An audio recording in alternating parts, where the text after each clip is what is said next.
High everyone welcome back to my channel.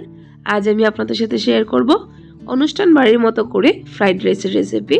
খুবই সহজভাবে বানিয়ে দেখাবো আর এইভাবে বানালে একদম পারফেক্ট ঝরঝরে ফ্রাইড রাইস তৈরি হয়।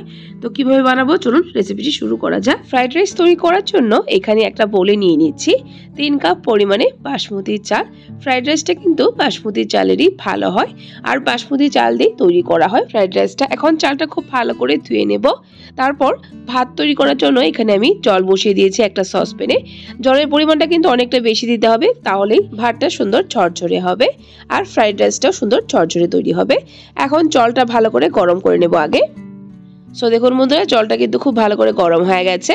এখন এর মধ্যে ধুয়ে রাখা চাল দিয়ে দেব। সো দেখুন বন্ধুরা, সম্পূর্ণ চাল দিয়ে দিয়েছি। এখন ভালো করে নেড়ে চেড়ে প্রায় 80% মতো ভাতটা কুক করে নিতে হবে। এই সময় এর মধ্যে অ্যাড করে দেব নুন 1 চামচের মতো, বা স্বাদ অনুসারে নুন অ্যাড করে দিবেন। সো দেখুন বন্ধুরা, প্রায় 80% মতো কিন্তু চাল কুক হয়ে গেছে। আর কুক করব না, এখন গ্যাসের ফ্লেম বন্ধ করে দেব। তারপর ভাতের যে স্টার্চটা আছে সেটা বের করে দেব। আমি এইরকম একটা ছিদ্র থাকা পাত্র নিয়ে নিয়েছি, এর মধ্যে ভাতটা ঢেলে দেব। সো দেখুন বন্ধুরা, ঝরঝরে একদম ভাত আমার তৈরি হয়ে গেল। তো চলুন এখন ফ্রাইড রাইসের জন্য কি কি লাগবে দেখিয়ে দিচ্ছি। এখানে আমি ফ্রাইড রাইসের সবজি দিয়েছি। এখানে ক্যাপসিকাম, গাজর, বিনস, তারপর নিয়েছি কাঁচা লঙ্কা কুচানো, আদা কুচানো, আর নিয়েছি অল্প একটু কাজু আর কিশমিশ। তো চলুন বন্ধুরা, রান্নাটা শুরু করা যাক। এখানে আমি কড়াই বসিয়ে দিয়েছি। ফ্রাইড রাইসের জন্য একটু বড় সাইজের কড়াই নেবেন। এর মধ্যে দিয়ে দিলাম ঘি গরম হয়ে গেলে এর মধ্যে কাজু কিশমিশগুলো আগে ফ্রাই করে নেব। ঘিতে কাজু কিশমিশগুলো ফ্রাই করে নিলে খেতে ভালো লাগে আর খুবই হালকা লালচে করে ফ্রাই করব। সো বন্ধুরা, কাজু কিশমিশ ফ্রাই করে তুলে নিয়েছি। এখন এর মধ্যে অ্যাড করব অল্প একটু সাদা তেল। দুটো মিশিয়ে করছি, আপনারা চাইলে শুধু ঘি দিয়েও করতে পারেন।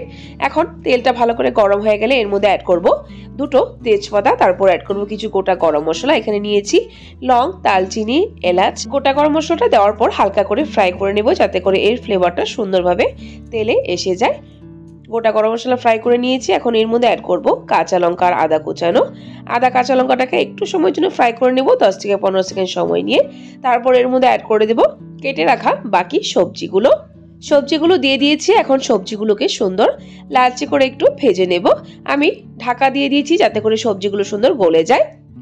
সো বন্ধুরা, প্রায় 5 মিনিট হয়ে গেছে। 5 মিনিট পর ঢাকনাটা তুলে দিয়ে দেখিয়ে নিচ্ছি। দেখুন সবজিগুলো কিন্তু সুন্দর গলে গেছে এবং ভাজা ভাজা হয়ে গেছে।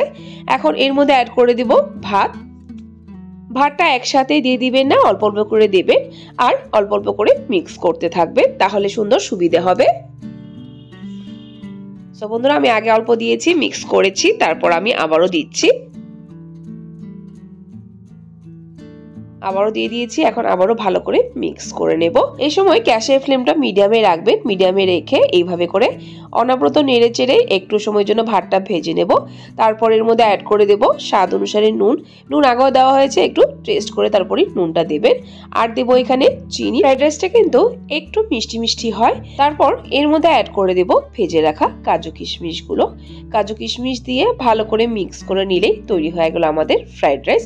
আপনারা চাইলে এখানে একটু গুঁড়ো গরম মশলা অ্যাড করতে পারেন। আমি যেহেতু গোটা দিয়েছি আর গুঁড়ো গরম মশলাটা অ্যাড করছি না, যেহেতু গোটা গরম মশলা আমি দিয়েছি, এতেই কিন্তু দারুণ ফ্লেভার বেরিয়েছে। দেখুন ঝরঝরে একদম ফ্রাইড রাইস আমাদের তৈরি হয়ে গেছে। এইভাবে করে ফ্রাইড রাইস তৈরি করলে একদম পারফেক্টলি ঝরঝরে ফ্রাইড রাইস তৈরি হয়। তো চলুন এখন সার্ভ করে নেওয়া যাক। সো বন্ধুরা, আমার আজকের এই ফ্রাইড রাইসের রেসিপিটি আপনাদের কাছে কেমন লাগলো কমেন্ট করে জানাতে ভুলবেন না। আর যদি রেসিপিটি ভালো লেগে থাকে তাহলে একটা লাইক দিতেও ভুলবেন না। আরও এরকম রেসিপির আপডেট পাওয়ার জন্য আমার চ্যানেলটাকে সাবস্ক্রাইব করে দিবেন। সাবস্ক্রাইব করে পাশে থাকা বেল আইকনটা ক্লিক করে অল করে দিবেন, তাহলে আমার চ্যানেলে যখনই কোনো নতুন রেসিপি আসবে নোটিফিকেশন আপনাদের কাছে পৌঁছে যাবে। ভিডিওটি সম্পূর্ণ দেখার জন্য অসংখ্য ধন্যবাদ। ভালো থাকবেন, সুস্থ থাকবেন।